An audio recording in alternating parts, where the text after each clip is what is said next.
오늘 여러분과 함께 고린도전서 4장 9절부터 있는 말씀을 우리가 공부하겠습니다. 9절요. 내가 생각건대 하나님이 사도인 우리를 죽이기로 작정한 자같이 네 말에 두셨으며 우리는 세계 곧 천사와 사람에게 구경거리가 되었노라. 여기에 고린도 교인들이 너무 금방지게 굴기 때문에 피와 눈물과 땀으로 고린도 교회를 세우고 돌봐준 바울 선생께서 고린도 교인들이 정신을 차리고 스스로의 교만과 자만을 부끄럽게 느끼고 회개하기 위해서 당신 자신을 낮춤으로 저들 스스로의 교만을 깨닫게 하려고 하는 것입니다. 여러분, 자식이 부모의 말을 듣지 않고 속을 썩이고 고통을 주면은 부모가 자식에게 뭐라고 말합니까? 나는 너를 공부시키기 위해서 새벽잠을 자지 않고 일터에 나가며 밤늦게 들어와서 고달픈 몸을 미처 잘 쉬지도 못하고 먹지 아니하고 입지 아니하고 남처럼 놀지 않고 온갖 애를 써서 돈을 벌어 너희 뒤를 다 주었다. 너가 이 부모의 공로를 아느냐? 어떻게 나는 이렇게 고생하고 수고하면서 너를 뒷받침해 주려고 하는데 너는 공부하지 아니하고 허랑방탕하고 세속적으로 나가느냐? 이렇게 부모가 교훈하지 않습니까? 이것은 자녀로 하여금 부모의 고생을 통해서 스스로의 행동을 비춰보고 회개시키려고 하는 것입니다. 부끄럽게 느끼고 겸비하게 나아져서 회개시키려고 하는 것입니다. 그러므로 바울 선생께서 내가 생각건대 하나님이 사도인 우리를 죽이기로 작정한 자같이 이 말에 두셨습니다.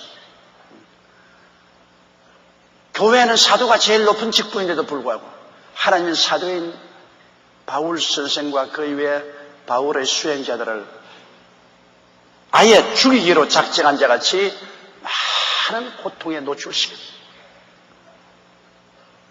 그리고 아주 사람들 중에도 가장 미말에 천대받고 멸시받는 미말에 뒀습니다. 세계와 천사와 사람에게 구경거리가 되게. 그것은 여러분 예수 그리스도를 보면 알 수 있습니다. 하나님의 아들 예수 그리스도께서 그보다 더 높은 이가 없는데 하늘과 땅과 세계를 지으신 창조주 하나님이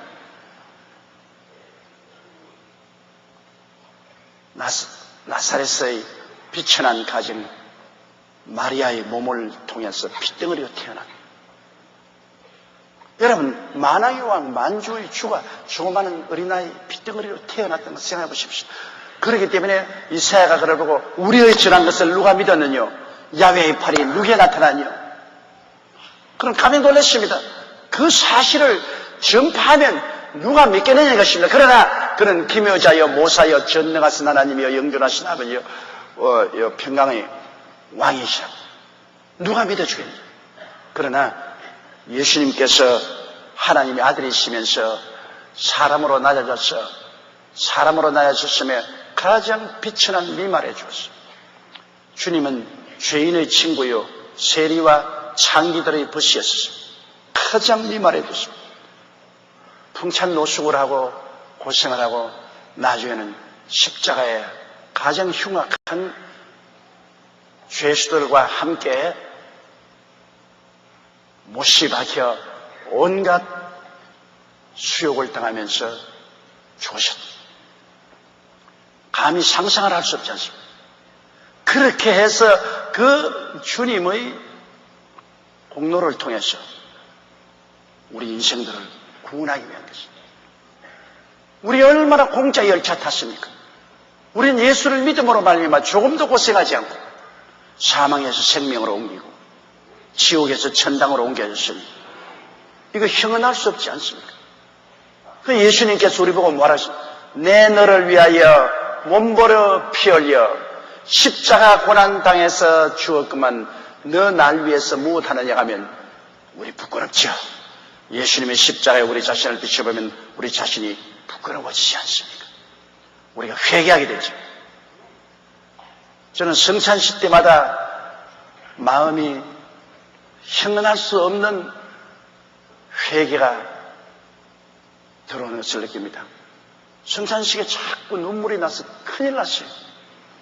성도들 자꾸 요새 인터넷에 울지 말라고 편지를 자꾸 해오는데, 아니 나는 성찬만 떼면 눈물이 납니다. 그리스도께서 날 위하여 몸짓고 피 흘려주신 하나님의 아들이 그 억센 고통을 당한 것, 그에 비교하면 내가 한 일이 무엇입니까? 너무나 한 일이 없고 수고한 일도 없고 고생한 일이 없어서 주님 앞에 나오니까 눈물밖에 나오는 것이죠. 너를 얻어 눈물로서 못 갚을 줄 알아. 몸밖에 드릴 게 없어. 이 몸 드립니다. 여러분, 제가 성찬 때 우는 건 내 서름에 바쳐 우는 건 아닙니다, 여러분.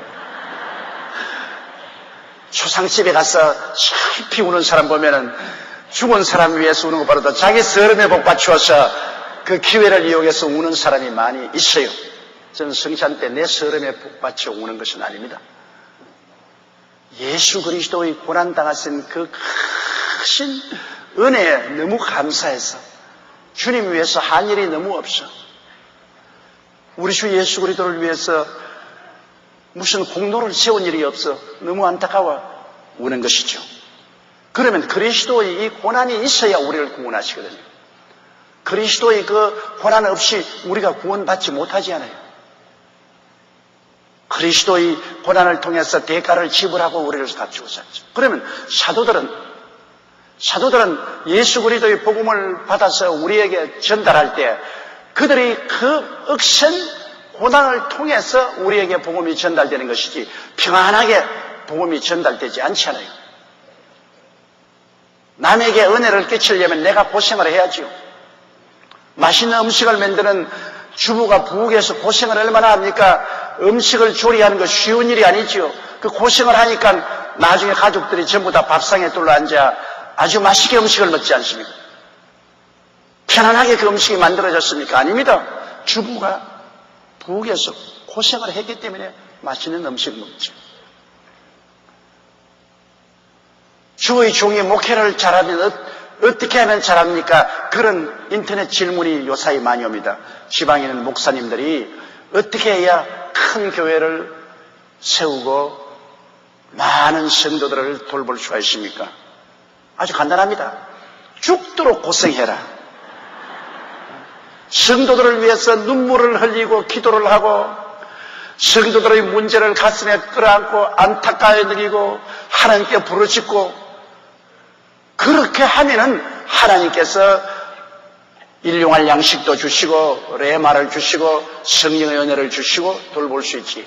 편안하게 남 잘 때 자 자고 남 놀 때 자 놀고 호화스럽게 살면서 성도들에게 복음을 증가하여 구름대같이 성도가 모여오기를 기대하는 것은 쓰레기통에서 장미꽃을 구하는 것보다 더 못한 것입니다. 고생의 대가 없이 결코 열매를 맺을 수가 없습니다. 농부가 가을에 추수하기 위해서 겨울에 거름 내지요.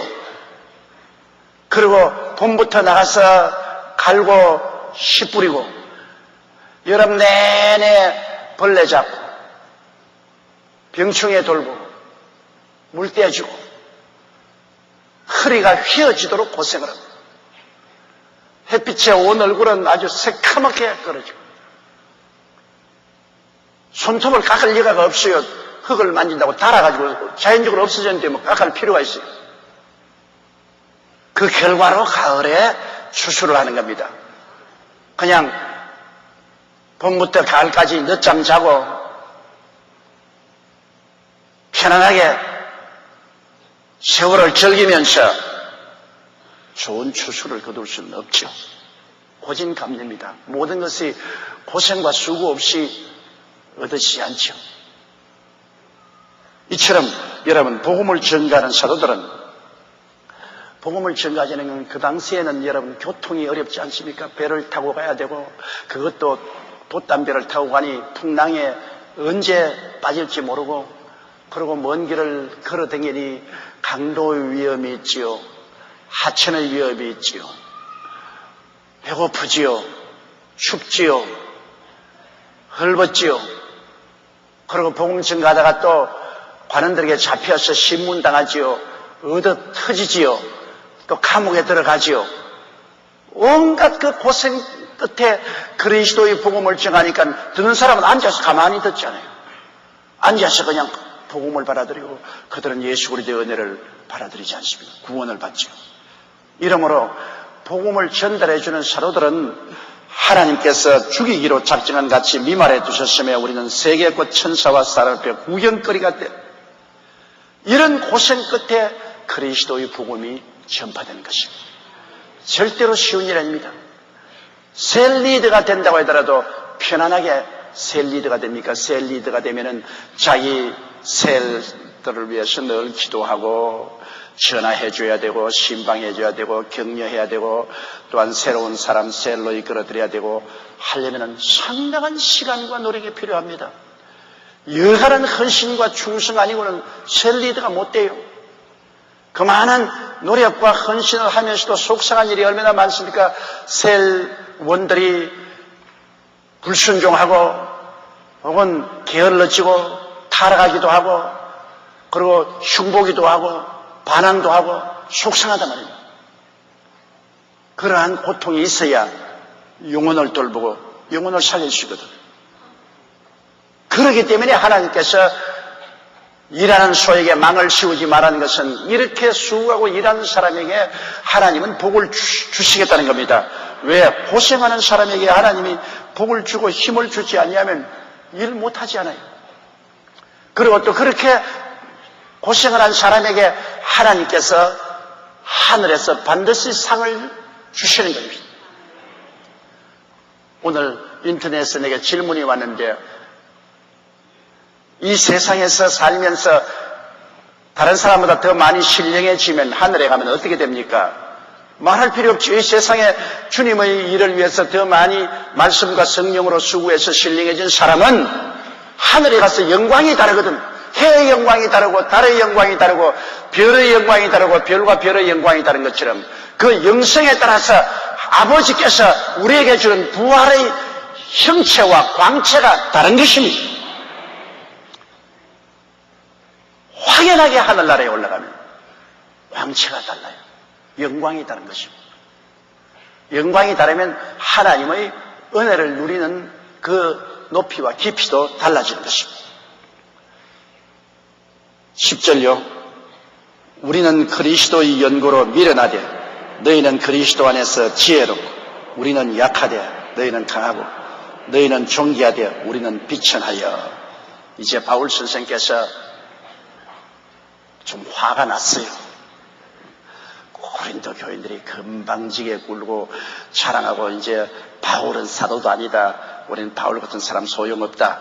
이렇게 아주 오만하게 노니까 주님께서 바울 선생을 통해서 고린도 교인을 꾸짖되 이것은 바울 사도를 성도들 앞에서 스스로 비천하게 낮춤으로 사람들을 고린도 교인들을 부끄럽게 하는 것입니다. 뭐 자타가 공인하게 바울 선생은 하나님의 사도요. 하나님이 바울을 통해서 고린도 교회를 세웠고 그 성도들을 전도해서 구원시킨 분입니다. 자타가 다 공인하는 바죠. 그런 존경받고 위대하고 훌륭한 사도가 자기 자신을 극단적으로 낮추음으로 말미암아 부끄러움을 느끼게 하는 것입니다. 부끄러움을 느끼게. 고린도 교인들이 정말로 바울 선생의 이 말을 듣고 자기들이 너무나 했다, 잘못했다, 벌거벗은 수치를 느끼고 회개시키려고 바울 선생은 진실을 그렇게 말한 것입니다. 우리는 그리스도로 연고로 미련하다. 너희는 그리스도 안에서 지혜롭다. 이 말은 바울 선생께서는 예수 그리스도를 위해서 사람들 보기에는 저 미련한 바라 저런 정도의 학식이 있고 지식이 있으면 바울은 헬라 철학에 능통하고 그리고 유대의 율법에 흠이 없는 지식을 가진 사람입니다. 저런 정도로 능력 있고 유식한 사람이면 돈벌이도 잘할 것이고 편안하게 살 수 있을 것이고 존경받을 수 있는데 지금 바보 아니야? 사람들 앞에 나가서 예수 전도하다가 얻어맞고 침배 아픔을 당하고 발길로 채이고 집도 없이 정치 없이 돌아다니고 이런 삶은 저 바보 아니야. 사람들은 바울을 미련하게 하지만 바울의 복음을 들은 성도들은 어떻게 합니까? 그리스도 안에서 지혜롭지 않습니다. 예수 믿고 구원을 받고 영생을 얻고 성령 받고 하나님의 은혜를 입어서 영혼이 잘 되고 범사에 잘 되며 강건한 신앙을 얻고 나가니까 얼마나 지혜롭게 보입니까? 너희는 주 안에서 지혜롭지만은 너희를 그리스도로 인도하기 위해서 온갖 희생을 함으로 사람들에게 멸시와 손가락질과 천대를 받는 것은 우리는 미련하게 보이죠. 오늘 셀들을 보고 사람들 그렇게 말할 것입니다. 여러분의 옛날 동창생들이나 개 모임에 나간 사람이 저거 완전히 예수 믿다가 미쳤어. 옛날엔 우리 동창회도 잘 모이고 개 모임도 모이고 버스 타고 저 강원도로 놀러도 가고 경포대 가서 회도 먹고 그러더니 요새 완전히 해가득 돌아버려가지고서 밤낮으로 무슨 세리니 뭐니 한다고 가방 들고 자기 돈 써가면서 아침부터 저녁까지 열심히 나와서 전도한다고 댕기고 권면하고 댕기고 완전히 돌았어. 이제 버린 사람이야. 우리 멤버에 끼워줄 수도 없어. 사람들에게는 손가락질 당합니다. 그러나 그런 수고 때문에 새 멤버들은 성령 받고 하나님께 평안을 얻고 축복도 받고 그 기도를 통해서 병도 낫고 문제도 해결되고 그렇게 됐잖아요. 그러므로 여러분, 남이 안 보는 데서 수고하는 사람이 있어야 남이 보이는 데서 영광을 얻을 사람이 생기거든요. 이러므로 바울 선생은 우리는 예수 그리스도의 연고로 그리스도 전가하기 위해서 사람들에게 다 미련하게 손가락질을 받으나 너희는 예수 그리스도의 복음을 듣고 은혜를 입어서 그리스도 안에서 지혜롭고 우리는 약하나 너희는 강하고. 왜? 가르치는 사람은 약합니다. 무한정으로 약합니다. 왜 그러냐? 사람들을 잃어버리지 않으려고, 영혼을 잃어버리지 않으려고 자꾸 참지 않아요. 여러분, 부모가 왜 약합니까? 부모가 무슨 힘이 없어 약합니까? 자식을 사랑하고 잘 기르려니까 못되게 구는 것도 참고 먹고 싶은 것도 부모가 안 먹고 자식에게 먹이고 입히고 싶은 것도 입고 싶은 것도 자식에게 입히고 부모는 입지 아니하고 그리고 편한 자리에 자식들 재우고 자기는 험한 데 자고 그 부모가 힘이 없어 그렇습니까? 안 그렇습니다. 자식을 사랑하기 때문에 잘 기르기 위해서 좋은 것은 자식에게 주고 나쁜 것은 자기가 취하는 것은 스스로가 약해지는 것입니다. 주의 사업도 그 같아요. 주의 종이 양무리를 치려면 스스로 약해집니다. 주의 종이 양무리에게 굴림해가지고서 협박하고 공갈하고 고함치고하면 양무리 다 잃어버리죠. 주의 종이 양무리보다 약하지 않지만은 양무리보다 약한 양무리를 시험에 들지 않게 하기 위해서 나는 욕을 얻어먹어도 함께 욕도 하지 못하고 나는 비난을 받아도 함께 비난하지 못하고 나는 무시당해도 함께 무시하지 못하고 참고 견디고 눈물을 흘려서 기도하며 하나님이여 깨닫게 해주시옵소서 돌이켜 주시옵소서 세워 주시옵소서. 그건 뭐 주의 종이 약해서 그런 건 아닙니다. 그것은 양무리를 사랑해서 양무리를 주 안에서 온전하게 하기 위해서 스스로 약함을 택한 것입니다. 스스로 약함을 택하여 다른 사람을 강하게 하죠. 진자리 마른 자리 갈아 놓이며 손발이 닿도록 고생하였느냐는 노래가 있는데 왜 어머니가 어린아이에게 진자리 마른 자리 갈아 놓입니까? 약해서 그렇습니까? 아닙니다. 스스로 약함을 택한 것입니다. 사랑하기 때문에. 어린아이가 오줌을 싸서 옛날에는 장판에서 그대로 자니까 장판이 전부 오줌에 떠오릅니다. 그러면 어떻게 합니까? 어머니는 그 진자리에 자기가 눕고 자기가 누웠던 마른 자리에 어린아이를 돌려 누입니다. 어머니가 약해서 그렇습니까? 어린아이가 협박하기 때문에 두려워서 그렇습니까? 아니죠. 어린아이를 사랑하기 때문에 어린아이의 몸에 진물이 나지 않고 추워서 병들지 않게 하기 위해서 어머니가 오히려 진자리를 차지하고 마른 자리에게 주는 것입니다. 사랑하기 때문에 그런 것입니다. 이렇기 때문에 바울 선생께서 이게 말한 것은 우리는 약하되 너희는 강하다. 언제나 바울 선생은 약할 수밖에 없어요. 왜? 길르자니까. 내가 자꾸 양보하고 내가 뒤로 물러가고 내가 참고 그러고 성도들을 앞세 놓으시니까 나는 약하고 너희는 강하고 너희는 존귀하되 우리는 비천하다. 왜? 좋은 것은 다 성도에게 돌리고 나쁜 것은 자기가 다 차지하니까. 성도들은 존귀하게 되나 우리는 비천하게 된다. 오늘날 언제나 남을 살리려면 내가 죽어야 돼요. 남을 높이려면 내가 엎드려야 내 등 위에 올라서지 않습니까? 키가 적은 사람이 담 위에 건너가려면 엎드려야 그 등을 밟고 올라가지 않아요. 존귀하고 높이려 하면 또 낮아지는 사람이 있어야 돼요. 그 남을 높이기 위해서는 내가 낮아져야 되죠. 남을 존귀하게 만들기 위해서 내가 빛이 나게 되어야 남을 존귀하게 만들죠. 남의 이름을 높여주고 칭찬해주고 남을 격려해주고 그런 동안에 자기는 오히려 빛이 난 자리를 차지하죠. 그렇기 때문에 여러분 어느 것이나 명암이 있습니다. 밝은 곳에 세우기 위해서 어두운 곳에서 고생하는 고생이 있어야 되겠습니다. 고생 없이 되나요? 고생 없이 안 됩니다. 오늘날 나는 늘 말하기를 재벌들을 자꾸 욕만 하지 말고 재벌들을 영웅으로 만들어줘라. 여러분 돈벌이가 쉽게 됩니까? 재벌 한 사람이 수천 명, 수만 명, 수십만 명에게 일거리를 내어주어서 밥을 먹게 만들어주는 것입니다. 아무나 재벌이 되는 것이 아닙니다. 재벌들이 큰 사업 또 적은 사업을 함으로 일반 대중들은 직장을 얻어 양식을 구하고 처자를 먹이고 살아갑니다. 모든 사람들이 다 대기업, 중소기업을 할 수 있는 것은 아니에요. 그러면 대기업이나 중소기업을 일으키는 사람은 여러분 얼마나 고생을 하는지 모릅니다. 자금 조달해야죠. 기술 개발해야죠. 제품 생산해야죠. 팔로 얻어야 되죠. 어마어마한 정신적인 고통을 당하는 것입니다. 그렇기 때문에 내가 언제나 말하는 것은 자꾸 재벌 두들겨 때리지 마라. 재벌 하나가 무너지면 수천, 수만 가정의 직장을 잃어버리고 밥을 굶게 된다. 이러므로 재벌들이 여간 잘 못했을지라도 용서해주고 격려해주고 힘을 주어서 사업을 잘하게 해서 더 많이 고용하고 더 많이 일거리를 만들어내고 더 많은 사람이 밥을 벌어먹고 살도록 만들어주라고 제가 말하는 거죠. 사람이 온전한 사람이 누가 있어요? 또 대기업이나 중소기업에 하는 사람 열심히 일을 하라.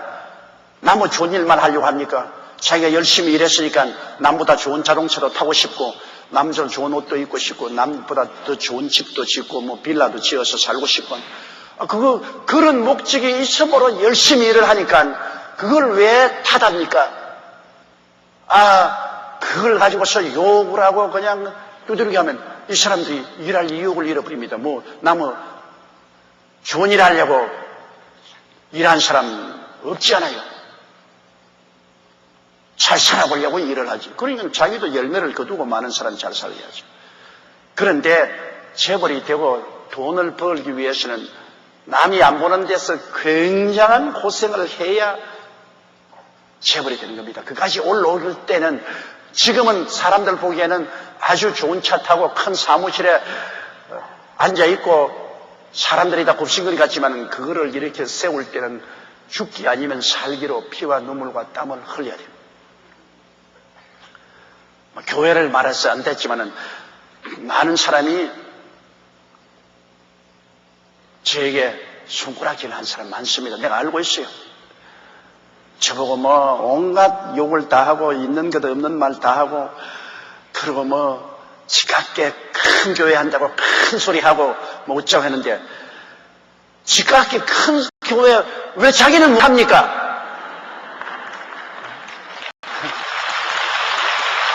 자기는 큰 교회 안 세우면서 큰 교회 가졌다고 욕을 하고 금방지다니 그러나 큰 교회가 그냥 큰 교회가 되나요? 안 됩니다, 여러분. 남 놀 때 놀고, 남 잠잘 때 잠자고, 남 여행할 때 여행하고, 남 먹을 때 먹고, 그러면 큰 교회 안 되죠. 어마어마한 고생을 해야 큰 교회가 되는 겁니다. 어마어마하게 기도하고 애쓰고 노력하고 고통을 겪어야 큰 교회를 이루지요. 지금 이루어진 교회만 보고 왔다, 여의도 순복음교회 굉장히 크구나. 이것은 현재 이루어진 것이지 지난 과거에 44년 동안 걸어온 피와 눈물과 땀과 한 캄한 수없는 터널을 생각하지 않습니다. 나는 솔직히 말했어요. 하나님께서 너 지금 66세지만은 너 청춘으로 도로 돌려주어서 20대로 돌려줄 테니까 도로 이 길을 걸어오겠느냐? 안 걸어와요. 또 그렇게 너무 오래 살면 지치기도 하겠거니와 내가 알고는 이 길을 못 걸어온다는 그 말입니다. 알고는 못 걸어와요. 너무나 가슴 조이고 눈물 흘리고 죽기 아니면 살기로 발버둥을 치고 지나온 길이기 때문에 알고는 안 걸어온다. 그 많은 사람이 저게 자서전을 찍으라 그래요. 미국에서도 자서전 찍으면 계약해서 계약금으로 당장 10억을 내놓겠다 그랬는데 제가 자서전 안 찍는 이유가 있습니다. 왜냐? 제가 일생을 걸어오면서 많은 어려움도 당하고 좋은 일도 많이 당했지만 자서전을 쓰면은 좋은 점만 적고 나쁜 점은 안 적게 되는 것입니다. 거짓말하게 돼요.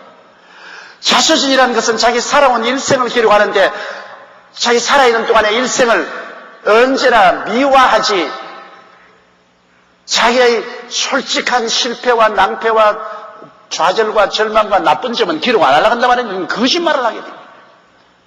그 거짓말하기 때문에 난 자서전 안 찍어요. 내가 죽고 난 다음 다른 사람이 나의 생애를 파헤쳐가지고서 좋은 점 나쁜 점을 다 적는 것은 그건 좋지만은 살았을 전에 내가 자서전 적으면 거짓말하기 때문에 얼마나 돈을 주겠다 해도 안 적어요. 거짓말 안 할 도리가 없어요. 나도 사람이니까. 내 잘한 점을 적지 내 못한 점 안 적으려고 하니까. 나도 사람이니까. 그래 놓고 난 다음에 자꾸 기도원에 올라가서 하나님 용서해 주시옵소서 그렇게 회개할 필요 없지 않아요. 이러므로 주의 사업을 하려면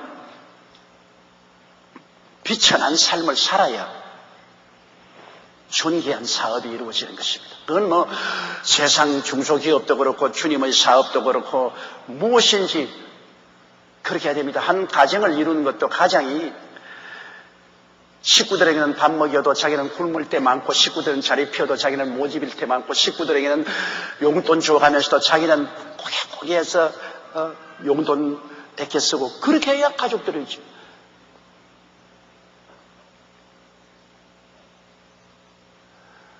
자기가 잘 먹고 잘 입고 배부르고 돌아다니면 식구들 굶주리게 하잖아요. 나 오늘 인터넷에 온 신앙 상담에 보니까 남편이 도박을 해요.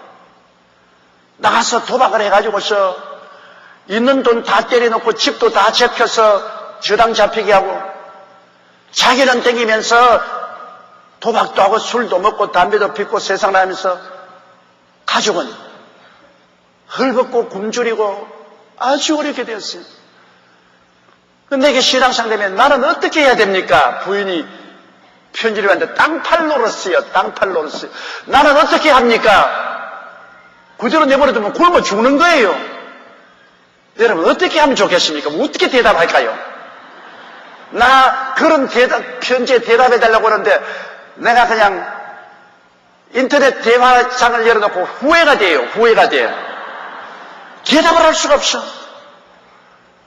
남편은 도박꾼이고 있는 것 없는 것 다 팔아먹고 집에 와서는 부인을 명태 때리듯이 북어 때리듯이 두들겨 패리고 자식들은 학교도 못 가고 나는 어찌할까요? 어디에서 희망을 얻을 수 있습니까? 이야, 참 이 세상을 살아가는데 여러분 그 가장이 자기 스스로의 취미와 행복을 취하니까 온 식구들을 다 고통스럽잖아요. 그러나 착실하고 훌륭한 가장들 많지 않아요. 아침에 일찍 일어나고 저녁에 늦게 누우며 고생하고 열심으로 일해서 처자들을 잘 살게 만들어준다. 자기는 용돈 한 푼 아껴가면서 발발 떨면서 자식들에게는 용돈 다 나눠주고, 자기는 10년 입은 옷 그대로 늘 입으면서 처자들에게는 새 옷 사주고. 그 훌륭하지 않습니까? 그런 고생하는 사람이 있어야 또 그 고생의 결과로 영화를 누린 사람이 있지 않습니까? 한 사람이 비천할 줄 알아야 다른 사람을 존귀하게 만들어주죠. 똑같이 존귀하게는 이 세상 법칙이 안 되는 겁니다. 하나님 아들조차도 비천하게 되어 십자가를 짊어졌기 때문에 우리가 영혼이 잘됨같이 범사에 잘됨에 강건하고 생명을 얻어 넘치게 얻고 천당까지 얻게 되었는데, 이 세상에 공짜가 어디 있어요? 수고해주는 사람이 있어야 그 열매를 거두죠. 그러므로 버는 사람 따라 있고 서는 사람 따로 있다는 말이 있습니다, 여러분. 바울 같은 그러한 분이 우리는 그리스도의 연고로 미련하되 너희는 그리스도 안에서 지혜롭고 우리는 약하되 너희는 강하고 너희는 존귀하되 우리는 비천하다. 11절요. 바로 이 시간까지 우리가 줄이고 목마르며 헐벗고 매맞으며 정처가 없고, 참 사도된 것 정말 너무나 불쌍하잖아요. 바로 이 시간까지, 바로 이 편지를 쓰는 이 시간까지 우리는 줄인다. 일정한 직업이 없이 계속해서 여행을 하면서 복음을 전하니까 줄이죠. 이 줄인다는 말 여러분 참 재밌습니다. 옛날에 서대문에서 우리 최하실 목사님과 함께 두 번째 개척을 할 때, 그때는 60년대 우리 교회가 뿐 아니라 우리 한국이 굉장히 가난할 때입니까? 더구나 이 순복음교회는 가난한 사람들만 모여왔어요. 부자들은 다 다른 교회로 가고. 그러니까 우리 성도들은 다 현저동, 아현동의 저 산꼭대기 판자촌에 줄어 있었는데, 그래서 우리가 천국 제일 동네라 그러죠. 높은 데 있으니까 주님 오면 제일 먼저 올라간다고 해서 천국 제일 동네라 했는데, 정말 그때 가정마다 신방하면 참 가슴이 아파서 우리 있는 것 주고 또 주고 다 주고도 줄 것이 없을 정도입니다. 왜냐하면 아예 그냥 판자촌에다가 그냥 이 깡통 천정에 덮어놓았는데 파벽풍창이야. 그냥 겨울인데 바람이 확. 그런데 아직 연탄 나루를 울뚝도 안 붙이고 그냥 방 한가운데 놔놔도 연탄 가스 묵어서 안 죽어요. 연탄 가스도 어지간히 잘 살아야 데리고 가지, 너무 못 살면 안 데리고 갑니다. 어지간히 잘 살아야 방에 연탄 가스가 있어요. 이거는 노박 그냥 연탄 가스가 나가도 바람이 가스를 데리고 가자. 그냥 가스 데리고 나가버리기 때문에. 그러나 골치가 늘 아프죠. 나는 지금도 내 눈에 생생합니다. 자매님 한 분이 해산딸이 되어 왔는데 남편은 지게 지고 벌이를 하는데 얼마나 못 먹었던지 뼈만 남았어요. 뼈와 가죽만 남았으니까 폐병이 걸려서 피를 토하는데 만삭이 됐어요. 만삭이 돼가 아기를 낳아야 되는데 끼니가 없지요. 그리고 폐병 걸려서 피를 토하죠. 그런 집에 신방 가서 그냥 나올 수 있습니까? 우리 최하실 목사님 것처럼 있는 옷 다 벗어주고 있는 거 다 틀어주고, 그러고 난 다음 해산일자가 언제냐? 그날 위해서 기도하고 최 목사님이 해산일자에 그 어린 애기 받으러 갔습니다. 우리 최 목사님은 과거에 산파였으니까. 최 목사님은 가가지고서 얼마간의 돈을 들어가서 닌거 주사 약 사가지고서 바늘 가지고 가서, 그래서 나는 닌거 주사 팔에 꼽아주고, 나도 옛날에 병원에서 일했으니까요. 그리고 최 목사님은 그 어린애기를 봤는데 내가 얼마나 겁이 나는지, 왜냐하면 꼭 숨이 넘어가겠더라고요. 그러다가 우리 사람 죽였다고 우리 두 사람 다 잡혀서 들어갈란지 몰라요. 아예 그냥 숨이 할딱할딱한데 최 목사님이 자꾸 힘을 주라. 자, 호흡을 해라. 하나, 둘, 셋. 힘을 주라. 근데 힘을 줄 힘이 있어야 힘을 주죠. 그리고 진통을 하고 난 너무너무 겁이 나더라고요. 나는 그분이 어린애기를 낳고 안 낳는 것 제껴놓고 감옥만 자꾸 보여요, 내 몸에. 이거 틀림없이 죽었는데 이건 최 목사님에 나오고 이거 사람 죽였다고 해가지고 잡혀갈 것이 아니에요. 그러니까 몇 시간을 고생하고 난 다음에 어린아이 핏덩어리를 받아냈어. 자, 그거 정말 사는 것이 아니에요. 그런 고생을 하는데도 그 남편은 지게 지고 나가서 돌아오지도 아니하고 그 몇 푼 벌면 저녁에 다 술 마셔가지고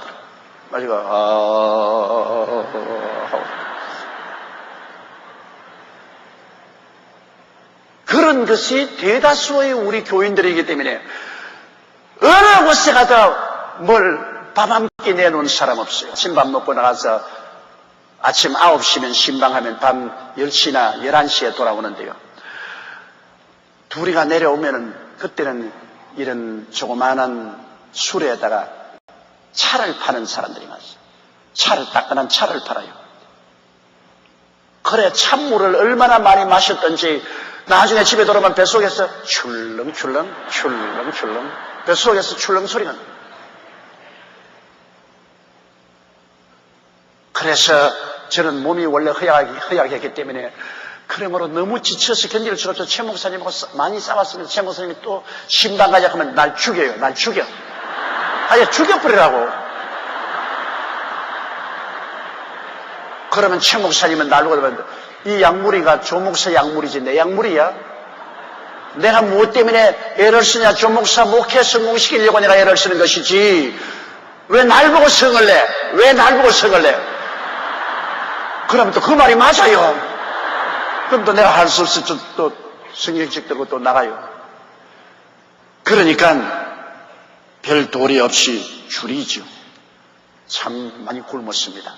불광동에 목회할 때 너무나 많이 굶었어요. 그때 소원이 뭐냐면 쌀밥 한 번만 먹어봤으면 얼마나 좋겠네요. 참 쌀밥 한 상 차려놓고 먹었으면 한이었겠다. 왜 늘 밀가루 반죽만 먹었으니까. 그래서 그런 헐벗음과 굶주림이 없이 어떻게 하나님 나라를 세웁니까? 내가 그래서 요사이 훈련받고 나가는 주의 종들이 굉장히 마음에 슬퍼하고 될 수 있으면 안 나가려고 애를 쓰는 사람 많습니다. 내가 늘 그들께 말한 겁니다. 너희 가서 죽어라. 교회란 것은 너희가 죽은 무덤에서 부활의 꽃으로 교회가 피는 것이다. 쉽고 편안하게 교회가 세워질 것이라고 생각하지 말아라. 잘 먹고 잘 입고 잘 살고 편안한데 교회라는 꽃이 필 것으로 생각하지 말아라. 너희 나가서 죽으라고 보내는 거다. 사람들은 괭이와 호미로 땅을 파지만 너는 뭉텅한 십자가로 사람의 마음을 파야 된다. 그게 쉬운 줄 아느냐? 아니다. 너희는 내가 죽으러 보내는 것이다.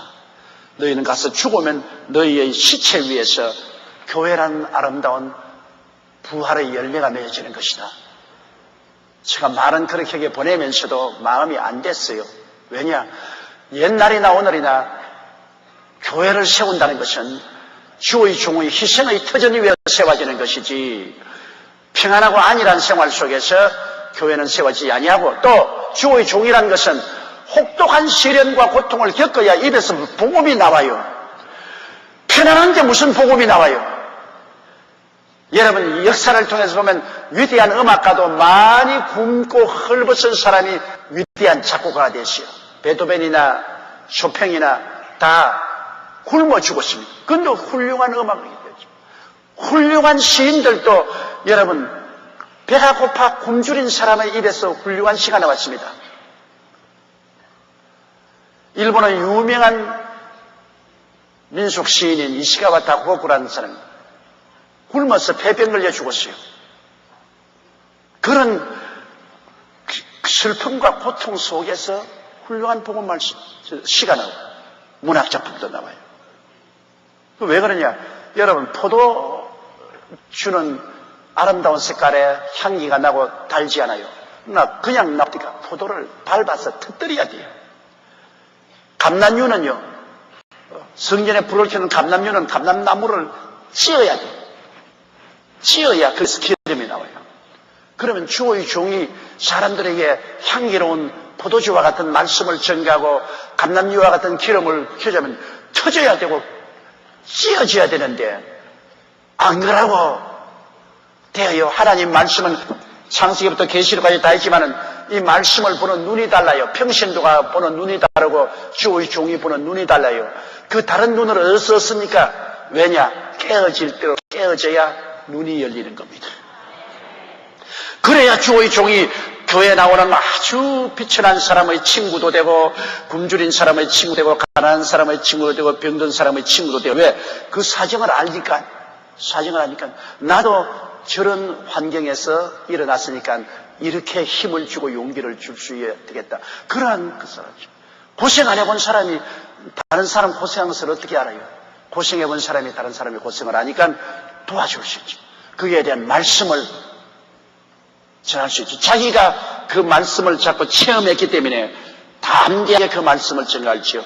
체험해보지 않은 말씀은 머릿속에서 말하는 유의에 불과합니다.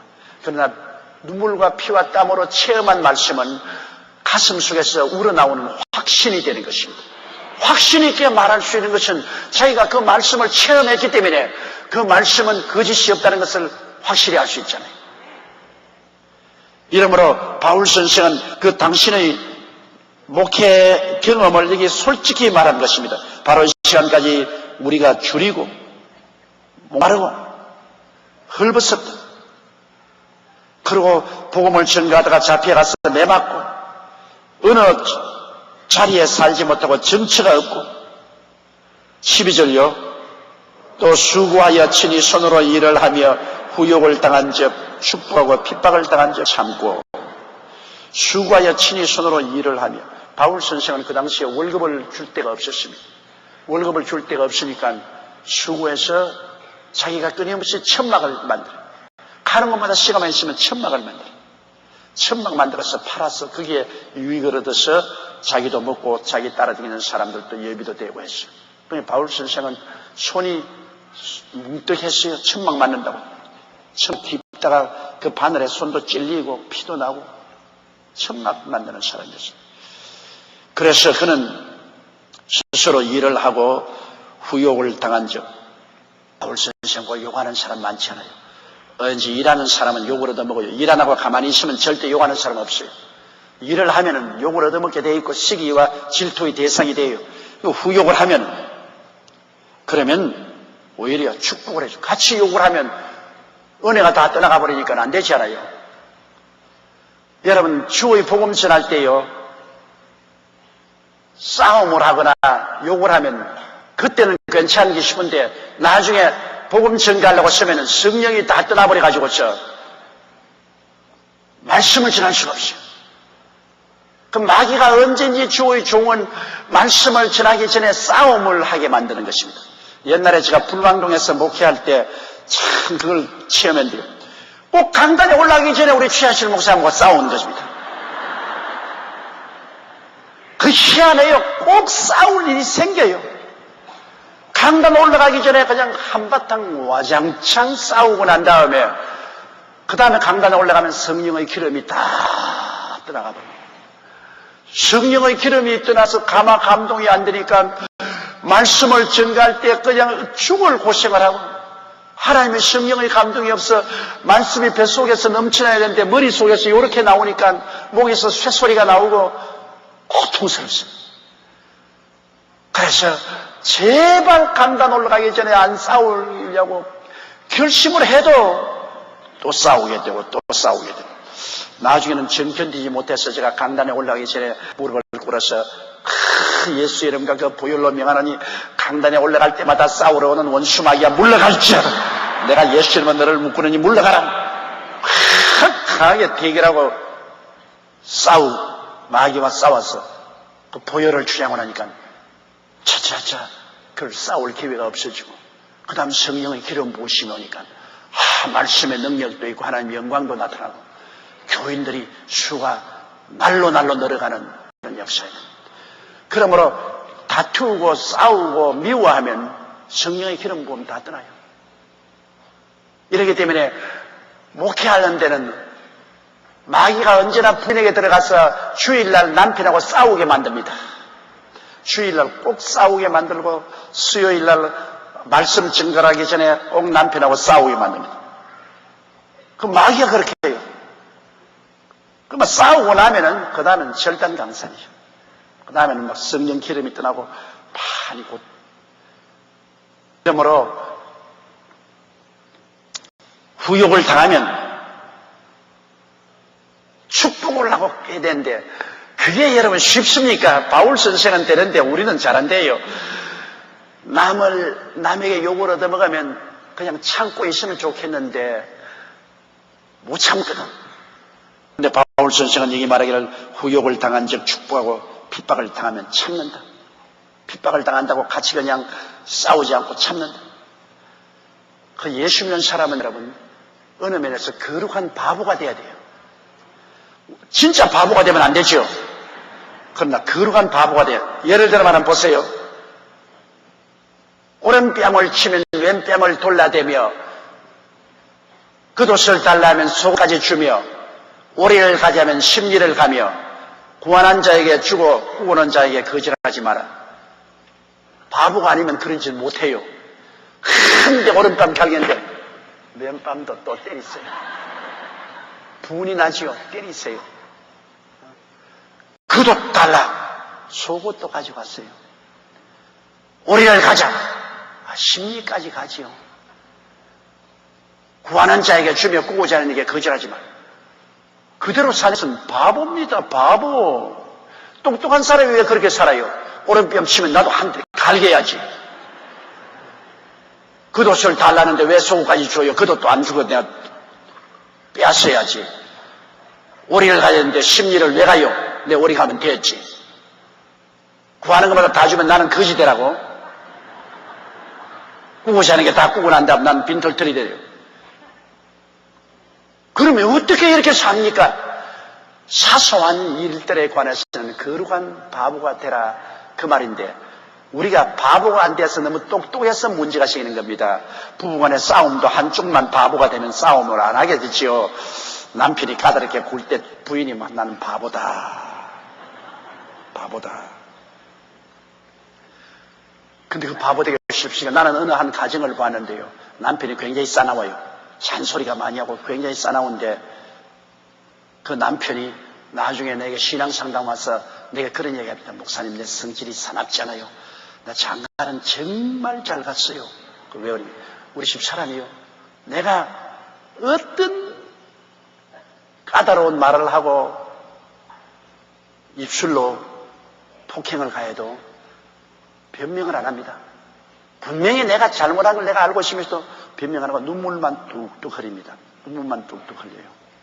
그게 나를 변화시킵니다. 자기를 정당화하고 내게 덤벼들면 내가 더 싸나워지겠는데 말에 대꾸를 안 하고 눈물만 흘리니까 내가 변화가 됩니다.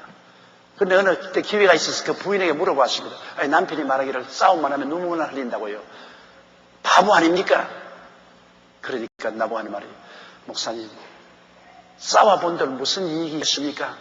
그러므로 내가 할 수 있는 일은 남편이 막 나보고 대들고 하면 내 속으로 너는 바보가 되라. 너는 바보가 되라. 너는 바보가 되라. 바보가 된 것이 너무나 서러워서 울지요. 바보가 된 것이 너무 서러워서 웁니다. 그 울다가 보니까 혼자서 호함치고 야단 법석을 하다가 그만 그치지요. 그러니까 나는 그 말에 굉장한 깨달음을 얻었습니다. 누구 한 편이 바보만 되면 괜찮은데 둘이가 다 너무 똑똑하기 때문에 부딪히거든요. 그래서 나도 그때 배워가지고서 싸움이 일어나면 내가 바보가 돼야지. 근데 바보가 안 된단 말이에요. 바보가 안 돼. 그 말을 하면서도 실제는 바보가 안 되는 그 바보가 된다는 것이 얼마나 힘이 든지 몰라요. 그러나 우리 노력합시다. 왜냐하면 아내가 바보가 되면 남편이 싸울 것이 없고 또 남편이 바보가 되면 아내가 바가지 걸다가 말 것 아닙니까? 또 사소한 일에 여러분 송사하지 말고 한쪽만 바보가 되면 조금 손해가 보더라도 평화 오지 않습니까? 조그만 손해가 오더라도 평화가 가장 좋은데 평화가 가장 좋은데 이 세상에 평안만큼 좋은 게 없습니다. 한쪽이 바보만 되면 평안하게 됐죠.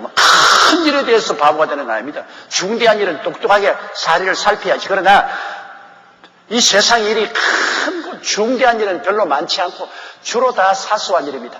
주로 다 사소한 일인데 이겨봤자 별 큰 이익도 없고 져봤자 큰 손해도 없는데 조그마한 마음의 자존심 때문에 그냥 붙어서 오른뺨을 치면 아주 또 외밤치고 또 오랜밤 치면 또 왼밤 치고 멱살 잡고 머리 박고 피투성이가 되지요.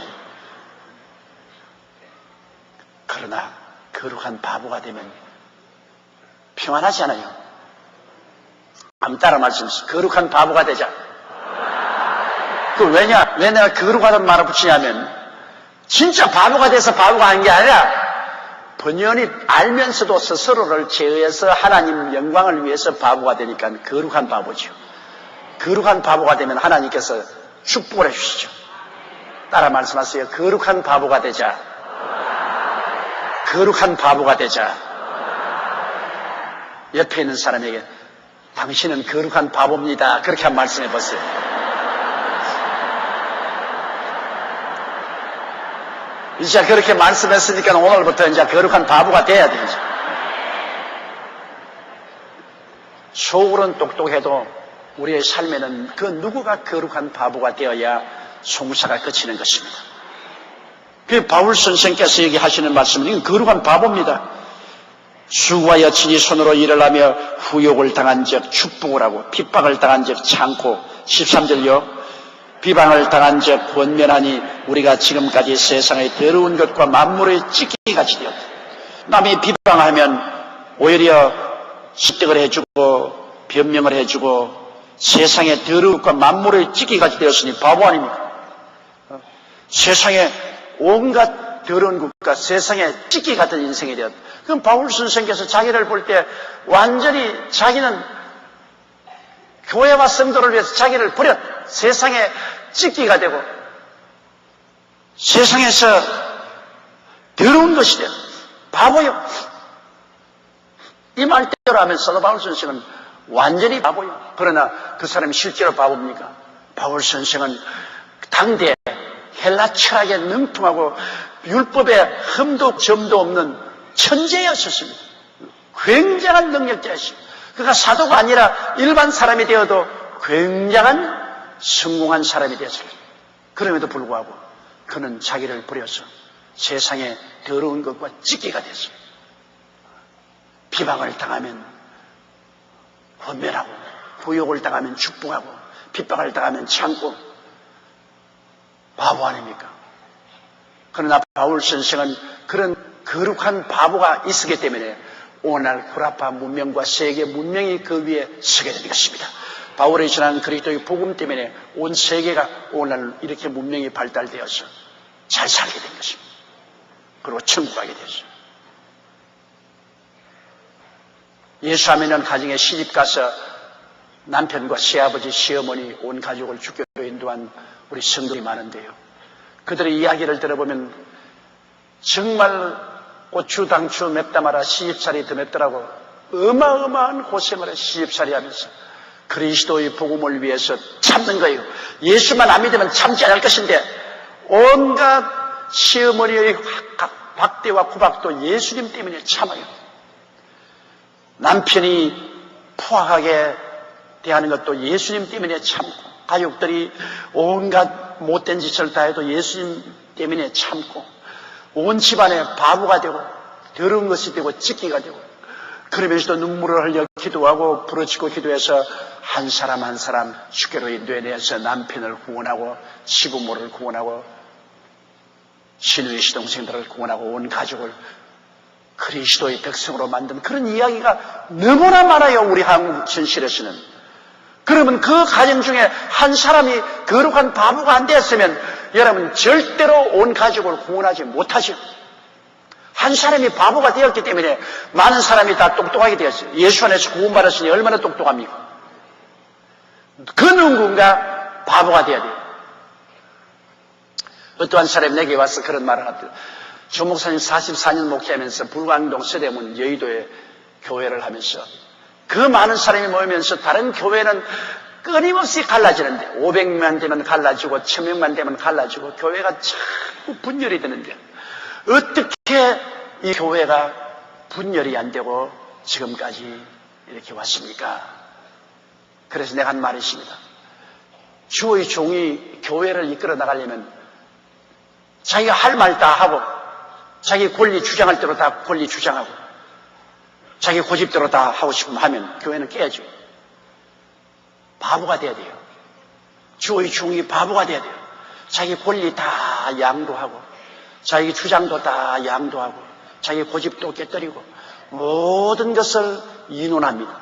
내가 분명히 할 권리가 있는 것도 양도해서 그저 장로님들하고 인원하고, 주변에 있는 사람을 인원하고, 그리고 달래고, 설득하고, 참고, 내가 양보하고, 거룩한 바보가 되면은 교회가 편안해요. 그러나 목사가 막 자기 주장대로 나가가지고서 자기 고집을 부리고 사람들을 무시하고 자기 생각대로만 이끌겠다 하면은 교회는 깨지죠. 너무 똑똑해지면 깨집니다. 지도자는 바보가 돼야 돼요. 지도자는 국민에게 꿈과 희망을 주고 난 다음 실제는 훌륭한 사람들에게 일을 다 맡겨놓고 자기는 바보처럼 앉아있는 것이 지도자가 되는 거죠. 지도자가 너무 똑똑하면 밑에 사람들이 얼씬하네요. 너무 똑똑하면. 너무 의로운 남편 곁에 부인이 살아나지 못해요. 잔소리를 많이 하게 돼요. 너무 똑똑한 부인 앞에 남편이 오려고 하잖아요. 너무 부인이 똑똑하니까 힘들 수가 없어요. 오늘날 이 세상에는 여러분 너무 지혜롭고 너무 똑똑하기 때문에 이렇게 시끄럽습니다. 좀 더 바보가 되면 조용하래요. 좀 더 바보가 되면. 그 누구가 바보가 되어야 살아있는 하나님의 성령의 역사가 일어나게 되는 것입니다. 그러므로 오늘 여기 오신 여러분 대개가 셀 리더인데 셀 리더가 사실은 뭔지 압니까? 셀 바보. 셀 바보가 되어야 셀 원더를 잘 돌보가 있어요. 셀 리더가 너무 똑똑하면 셀이 무너지죠. 사실 셀 리더는 바보요. 셀 원더를 구원하기 위해서 그들을 하나님께 복받기 위해서 모든 것을 양보하니 바보 아닙니까?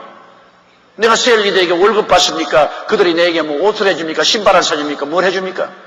내 밥 먹고 내가 나가가지고서 셀 리더에게 손가락질 당하고 혹은 비평도 당하고 혹은 반항도 하고 고통을 당하면서 내가 눈물을 흘려 기도하고 그들을 위해서 축복하고 바보지 바보. 그러나 그 바보가 적은 바보면 적은 셀 리더가 되고 대바보가 되면 대셀 리더가 되죠. 적은 바보는 적은 목사가 되고 대바보가 되면 큰 교회 목사가 되죠. 바울은 대바보이기 때문에 위대한 사도가 된 것입니다. 그러므로 우리 스스로가 이렇게 되기가 너무나 힘이 들지만은 우리 앞으로 살아가는 동안에 늘 이 말을 기억하십시오. 나는 바보가 되어야 된다. 그냥 바보가 아니라 거룩한 바보가 되어야 된다. 거룩한 바보가 되면은 평화가 나고 오른뺨을 치면 왼뺨을 돌려야 되는 바보가 되고 겉옷을 달라면 속옷을 벗어주는 바보가 되고 오리를 가자면 심리를 동행하는 바보가 되고 그럼 바보가 되면 편안해지죠. 사람들이 보고 손가락질하지만은 그러나 실제는 그 사람이 위대한 사람입니다. 왜? 성경은 뭐라고 말합니까? 온유한 자가 복이 나니 땅을 차지할 것이며 바보가 온유하지 않습니까? 마음이 그 바보 같지요. 그러나 하나님은 그런 사람에게 복을 주어서 땅을 차지하게 해요. 싸나운 사람이 땅을 차지하지 않습니다. 언제나 온유한 사람이 땅을 차지하죠. 자, 그 다음 14절요. 내가 너희를 부끄럽게 하려고 이것을 쓰는 것이 아니라 오직 너희를 내 사랑하는 자녀같이 구원하려 하는 것입니다. 자, 이렇게 바울이 쓰고 보니까 자, 이걸 읽는 고린도 교인들이 부끄럽지 않아요? 위대한 사도가 이렇게 바보같이 되어서 우리를 똑똑한 사람으로 만들어주지. 우리가 너무했다. 부끄러운 상황이시잖아요. 그런데 바울은 또 이 성도들이 자기가 너무 솔직하게 자기의 현실 고생한 것을 까놓음으로 말미암아 그것을 읽고 너무 성도들이 부끄럽게 생각하고 열등의식을 낄까 싶어서 내가 너희를 부끄럽게 하려고 애를 쓰는 것이 아니라 오직 너희를 내 사랑하는 자녀같이 구원하려 합니다. 이 내 현실을 보고 너희 스스로가 깨달아 알기를 원한다. 그 말인 것입니다. 사랑하기 때문에. 그 부모는 자식 두고 꼭 그런 말을 할 때가 있어요. 자식들 보고 야 그런 소리 하지 마라. 우리는 먹을 것 안 먹고 입을 것 안 먹고 쓸 것 안 쓰고 너희 다 공부시켰다. 너 그렇게 하지 마라. 그럼 못 쓴다. 그러면 자식들이 미안하지 않아요? 부모님이 먹을 것 안 먹고 입을 것 안 입고 쓸 것 안 쓰고 다 해서 너희에게 공부를 시켰어.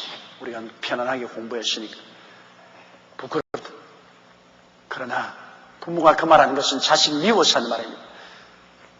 사랑하기 때문에 깨달아서 권면을 받고 더 훌륭하게 되라고. 그러니까 정말 사도 바울 선생은 부모의 사랑으로 하나님의 사랑으로 고린도 교인들을 이렇게 권면한 것입니다. 15절요. 그리스도 안에서 1만 스승이 있으되 아비는 많지 아니하니 그리스도 예수 안에서 복음으로서 내가 너를 낳았습니다. 이 말씀 보십시오. 여러분 선생은 얼마인지 있어요. 우리 교회도 보십시오. 많은 부흥사들을 청할 수 있어요. 우리가 봄, 가을로 부흥회할 때 한국이나 세계적인 유명한 부흥사들을 청해 올 수 있고 많은 교사들을 청해서 가르칠 수 있습니다. 이 세상에서 우리가 말씀을 배울 수 있는 1만 스승이 있어요. 그러나 그리스도 안에서 복음으로 나를 낳아준 사람은 한 사람밖에 없어요.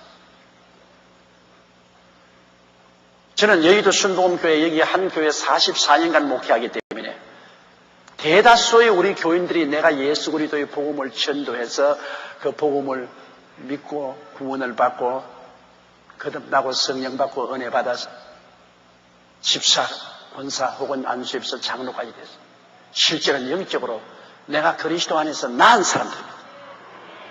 낳은 사람. 그렇기 때문에 이 교회 성도들에 대한 미련이 땅보다 두꺼운 이유가 내가 선생인 것 때문에 교회가 잘 되든 못 되든 무너지든 안 무너지든 성도가 잘 살든 못 살든 관계할 것이 무엇이냐? 관계 아니에요. 그러나 내가 복음으로 낳았기 때문에 애착심이 있습니다. 부모가 자식에 대한 사랑은 천륜의 사랑입니다. 그 누가 사랑을 가르쳐서 사랑하는 게 아닙니다. 안 가르쳐도 사랑해요. 그것은 천륜 사랑입니다.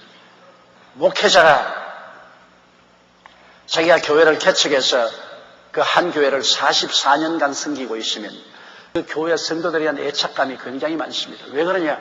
복음으로서 낳았기 때문에 한 사람 한 사람이 영혼이 잘 되고 범사에 잘 되며 강건하게 되기를 간구하고 늘 눈물로 기도하고 하나님께 부르짖고 있기 때문에 굉장한 애착이 있죠.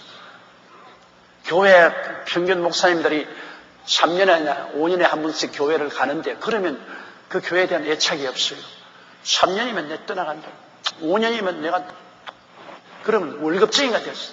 교회가 하나의 직장이 되어서 월급을 받고 떠나갈 수 있죠. 그러나 우리 같은 사람은 그렇게 할 수가 없어요. 이 교회에서 목회를 시작해서 이 교회에서 늙어서 나는 끝나는 겁니다. 제가 이제 다른데 옮겨갈 수도 없어요. 나이가 66세 어디를 갑니까? 한국 나이면 67세예요. 이제는 70세가 가까웠는데 어디를 가요? 새파란 젊은 23살에 순복음교회를 제가 개척해가지고서 만 66세까지 이 교회에서 목회를 했습니다. 44년의 오랜 세월 동안. 그래서 제가 요사이 주례하면 너무나 감개무량한 게 자기 어머니 아버지 주례했는데 그 아들 딸을 또 주례하고 있어요. 그 아들 딸 또 주례하고 있어요. 이제 조금만 더 있으면 이제 또 그들의 손주들을 주례합니다. 한 교회에 오래 있었기 때문에 저는 이 교회에서 스승이 아니라 영적으로 많은 우리 성도들을 낳았기 때문에 나는 영적인 아버지라고 그렇게 말하죠. 나이가 젊어서 새파랄 때는 그렇게 말은 금방 지지요. 새파란 사람이 무슨 아버지냐. 그러나 이제 70길에 가까운 제가 아버지라고 해도 부끄러울 것이 없습니다. 실상은 우리 성도들 얼마를 내놓고는 다 나보다 나이가 어린 사람들, 내 동생들이요, 내 자녀들입니다. 그렇기 때문에 우리 교회 성도들에 대한 애착도 더 많아지고 사람들은 나보고 말합니다. 왜 일을 주루지 또 뭐 인터넷 홈페이지를 만들어 가지고서 그렇게 고생하냐. 하루에 1000통 이상의 편지가 오는데요. 그 옛날에 인터넷 안 했을 때는 그분들의 그 마음에 있는 모든 서름과 고통과 괴로움이 너무나 많아요. 호소할 데가 없어요. 또 나를 만날 수가 없잖아요. 이 교인이 이렇게 많으니까. 그런데 얼치구나 좋다고 막 인터넷 홈페이지에 막 글을 써 오는데 그거 읽고 대답하는데도 여간 힘들잖아요. 그거 읽고 내가 전부 녹음해서 대답하면 그것을 내 비서실에서 찍어서 보내요. 사람은 꼭 인터넷 보내면서 이거 과연 목사님이 보지도 않고 비서들이 보고 찍어서 보내는 거 아닙니까? 그런데 내가 봐요. 내가 다 읽어요. 그래서 내가 녹음기에다가 녹음을 해 넣어놓으면 그걸 또 풀어가지고서 찍어서 보내요. 그런데 왜 우리 성도들이 컴퓨터를 그렇게 잘해요? 나는 못할 줄 알았는데 우리 군사님들까지라도 그냥 이메일을 척척 보낸다고요. 그래서 우리 한국에 큰 명이 이제는 없어졌구나. 우리 성도들도 컴퓨터를 이렇게 잘 쓸 줄 있구나. 그걸 보고 감동을 했어요. 이제 1000통이 오면 좋은데 이제 나중에 2000통, 3000통 오면 하루 종일 이제 앉아가지고서 대답만 해야 될 때가 올 것 같아요. 왜 그러냐? 성도에 대한 애정 때문에 그렇습니다. 성도의 사정을 알아야 내가 기도를 해줄 줄 알지. 막연하게 우리 아버지가 우리 여의도 순복음 교인들을 축복해 주시옵소서. 그건 막연한 기도죠. 여러분이 한 사람 한 사람은 아버지여 지금 병이 들었습니다. 이 관절염을 고쳐주옵소서. 혹은 직장을 잃었으니 직장을 고쳐주옵소서. 지금 집에서 쫓겨나갑니다. 주님께서 이 집에 쫓겨나간 사람 좀 돌봐 주십시오. 분명하게 사정을 알고 기도해야 믿음으로 기도할 수 있고 또 하나님의 역사를 체험할 수 있지 않아요. 그래서 이 컴퓨터의 인터넷 홈페이지를 열은 이유가 거기에 있는 것입니다. 그러므로 여러분께서 많이 격려를 해 주시기 바랍니다. 자, 16절요. 그러므로 내가 너희에게 권하니 너희는 나를 본받는 자가 되라. 이거 정말 너무나 무서운 말입니다, 여러분. 나를 본받는 자가 되라. 우리 인터넷에서 질문이 오는데 우리 자매님 한 분이 너무나 탄식스럽습니다. 목사님, 오늘날 학교에 애들을 보내면 애들 교과서가 도저히 신앙에 맞지 않은 말을 합니다. 교과서에 한국 문화란 이름으로 다른 종교에 대한 이야기, 우상, 심지어는 묵구리하는 무당까지라도 한국의 전통 문화라고 해서 애들에게 가르칩니다. 애들의 그 책을 보고 자기는 너무나 분노해서 애들 앞에서 그 책장을 덮고서 내가 시험에 빵점을 맞더라도 이것은 공부하지 말라고 하는 거예요. 또 더구나 예수 안 믿는 선생이 오면은 너무나 세속적이고 이렇게 애들을 가르치고 그러니 애들이 학교 가서 어떻게 되겠습니까? 그리고 요사이 인터넷을 통해서나 텔레비를 통해서나 너무나 세속적이기 때문에 자식 키우기가 너무나 힘이 듭니다. 내가 그 편지를 받고 사실 미국이 교회가 타락하고 학교 교육에서 예수 그리스도를 내가 쫓고 난 다음 미국이 얼마나 타락했습니까? 그래서 하나님 심판을 받아 이번에 9월 11일 테러까지 일어나지 않았었습니다. 그러나 한 가지 좋은 소식이 있습니다. 심리학자들이 말하기를 어린아이들의 인격 형성에 있어서의 70% 이상은 가정교육에서 이루어진다고 되어 있습니다.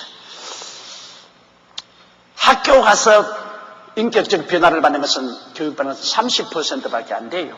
70%는 아버지, 어머니를 담당하는 것입니다. 그러므로 이 세상이 아무리 이렇게 세속적이고 마귀적이고 그러고도 자녀들의 인격의 형성은 아버지, 어머니를 통해서 담는 것입니다. 그러면 애들은 집에서 아들은 아버지가 어떻게 사는가 가만히 봅니다. 제일 자기에게 먼저 대하는 것이 남자로서 아버지니까 그 아버지가 하는 모습을 닮아요. 저는 우리 아버님이 늘 내가 어릴 때 볼 때 아버님이라는 기억이 납니다. 책 들고 있는 것만 기억이 납니다. 아버님이 공부를 좋아하셔서 책을, 그래서 어릴 때부터 제가 책을 좋아했어요. 왜? 아버님이 책을 좋아하니까 나도 책을 아버지가 침을 이렇게 뱉으니까 나도 침을 그렇게 뱉어요. 그리고 아버님이 성격이 급하니까 나도 성격이 급해도 괜찮다. 아버지도 성격이 급하시더라. 아버지를 배우는 겁니다. 그럼 다른 어머니 보고 배워요. 어머니가 어떻게 행동을 하는가 가만히 보고 그 어머니를 보면 그 딸을 보라. 그래서 요사이 아내 감 구할 때나 며느리 감 구할 때 반드시 보아야 될 것은 어머니를 보아야 된다고 하지 않습니까? 그 어머니가 어떻게 살아왔으며 어머니가 가정에서 어떻게 생활하는가 어머니를 보면 그 딸을 볼 수 있어요. 왜냐하면 현재는 어머니 안 닮아같이 보이지만 나이를 먹으면 먹을수록 어머니를 닮아가요. 나이를 먹으면 먹을수록 어머니를 닮아가요. 희한합니다. 별 도리 없이 자기가 사표로 삼고 오래 쳐다보고 살았던 그 어머니가 마음 잠재의식 속에 깊이 박혀 있으므로 나이를 먹을수록 생각과 말과 행동이 어머니를 닮아간다. 아들은 아버지를 닮아간다. 그런데 집에 뭐 아버지가 도박하고 내리 술 먹고 부인을 때리고 뭐 요란스러우면 자식들이 볼 때 뭘 배우겠습니까? 아버지라는 것은 술 먹고 도박하고 어머니 때리는 것이구나.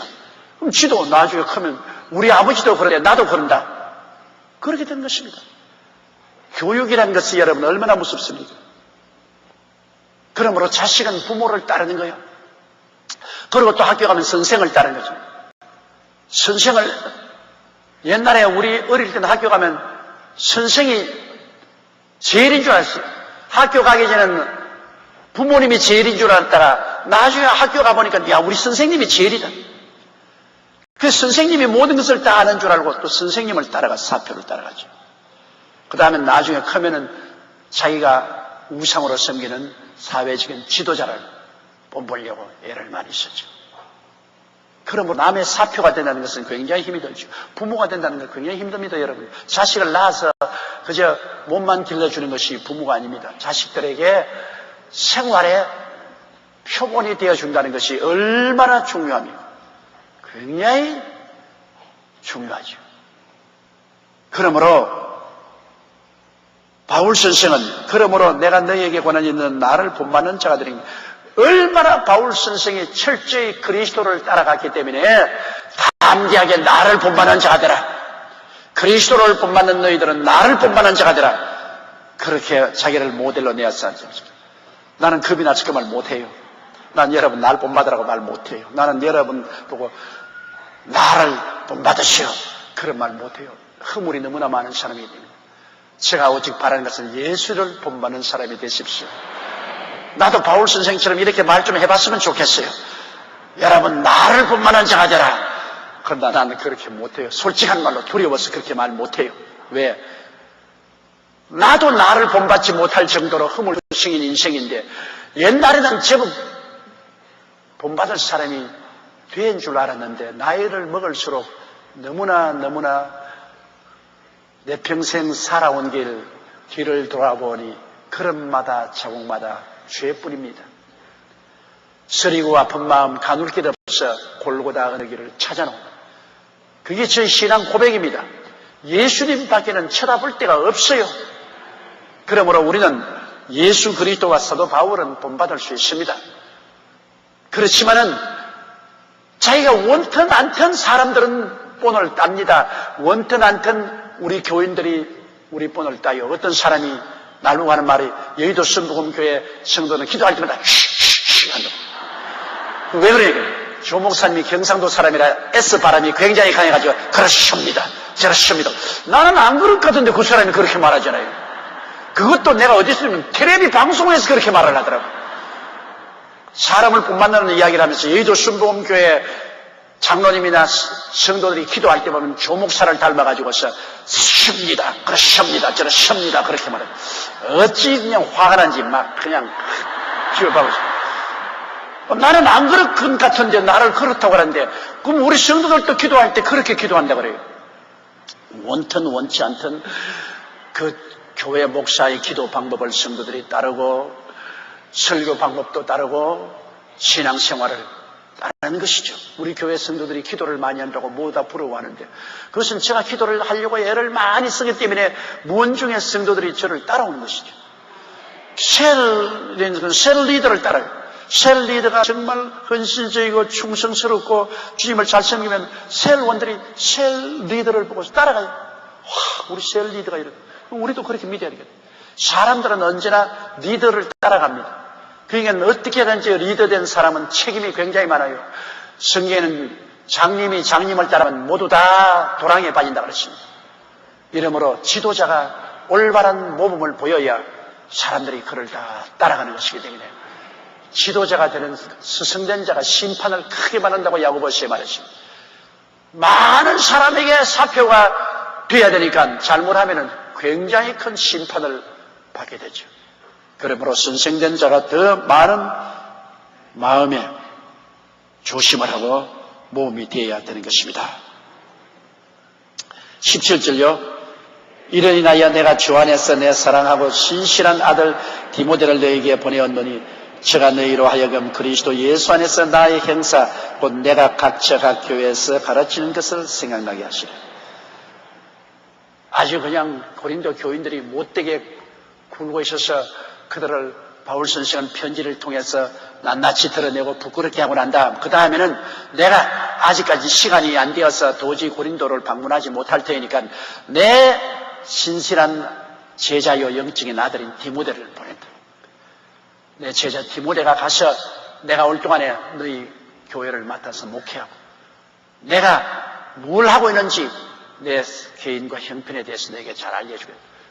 사람들, 바울 선생이 하는 건 무엇 때문에 우리가 알아야 돼? 바울 선생은 바로 그리스도 교회의 사표이기 때문에 예수님 눈에 안 보이나 바울 선생은 그리스도를 본받는 위대한 사도요. 바울 선생의 모든 행실을 보는 것은 예수님의 행실을 보는 것이기 때문에 바울의 모든 행실에 대해서 교회에서 디모데가 가서 가르쳐줄 것이다. 각 교회에서 가르치고 훈련하는 것을 너희들에게 가르쳐주겠다고 말했던 것입니다. 그러므로 오늘 이 시간에 우리가 이 성경을 공부함으로 예수 그리스도의 십자가 희생 때문에 우리가 천국의 영광을 얻고 사도들의 눈물 흘린 고통이 바보같이 됨으로 말미암아 세상의 더러운 것과 찌꺼기가 됨으로 우리가 그리스도 안에서 하나님의 은총과 영광을 얻은 것을 알고 그 누구가 희생을 해야 다른 사람이 평안하고 그 누구가 바보가 되어야 다른 사람이 똑똑해질 수가 있는 것입니다.